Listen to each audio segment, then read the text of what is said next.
வணக்கம் அவர்களே. லண்டன்ல இருந்து யுகேல இருந்து இலங்கையர்கள் பலர நாட்டுக்கு திரும்பி போகுமாறு கடிதங்கள் வந்திருப்பதாக சொல்லப்படுகிறது. குறிப்பாக பராமரிப்பு தொழிலுக்காக இலங்கையிலிருந்து லண்டன், யுகேக்கு வந்தவர்கள் தான் இந்த மாரியான ஒரு மிக பெரும் அசௌகரியத்த சந்தித்து வருவதாக சொல்லப்பட்டிருக்கிறது. இன்று இது இலங்கையிலும், யுகேலும் வாழ்ற இலங்கையர்கள் மத்தியில ஒரு மிகப்பெரிய பேசுபொருளாக மாறியிருக்கிறது. சம்பவத்தின்படி அவர்கள் 2021, 22ல அவர்கள் யுகேக்கு வந்திருப்பதாக சொல்லப்பட்டிருக்கின்றது. அவர்கள் சரியான சட்டபூர்வமாகத்தான் யுகேல வாழ்ந்து வருவதாகவும் சொல்லப்படுகிறது. ஆனால் யுகேய பொறுத்தவரைக்கும் 2024ல ஒரு விதி அமுல்படுத்தப்பட்டிருந்தது அரசாங்கத்தால.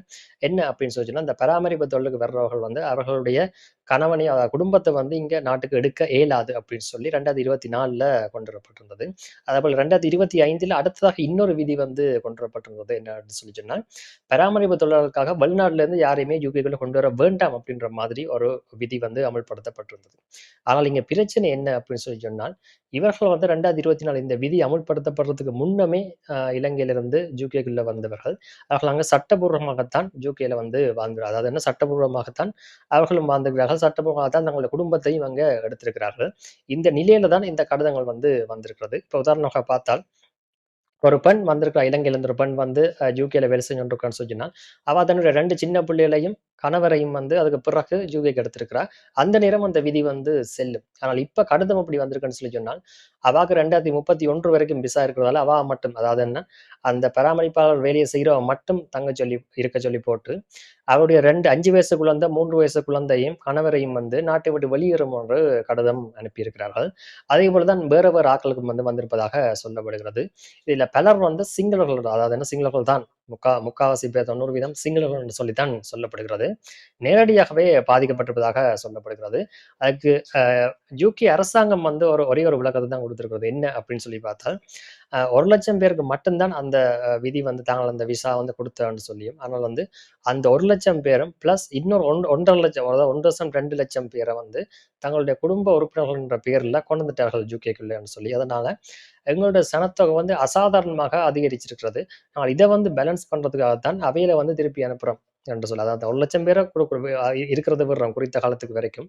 ஆனால் அவர்கள் அந்த குடும்ப உறுப்பினர்களை திருப்பி அனுப்ப போறோம் அப்படின்ற மாதிரி சொல்லப்பட்டிருந்தது. உண்மை சொன்னா அது ஒரு மிகப்பெரிய விளைவுகளை ஏற்படுத்த போறது. காரணம், அவர்களுடைய அந்த எண்ணிக்கை பெரியசு. அதை விட முக்கியம், இலங்கையர்கள், சிங்களவர்கள் தான் அதிகமானவர்கள். எதிர்காலத்திலே, அதாவது என்ன, இப்ப வர்ற நாட்கள்ல இது சம்பந்தமாக இலங்கை அரசாங்கம் ஏதாவது கதைக்கலாம். இல்லைன்னு சொன்னா, அங்கே அவர்களே பெரிய அளவில போராட்டங்கள் வருவதற்குரிய வாய்ப்பும் இருக்கிறது. உண்மை சொன்னால் தமிழர்கள் பலர் இது சம்பந்தப்பட்ட போராடிக்க இவ்வளவு காலமே சிரித்துக் கொண்டிருப்பார்கள். இவர்கள் எல்லாம் பிரச்சனை பண்ணிக்கொண்டே இருந்தார்கள். இப்ப பார்த்தா காலம் அவர்களையும் இந்த மாதிரி இடத்துக்குலாம் கொண்டு விட்டுருக்கிறது.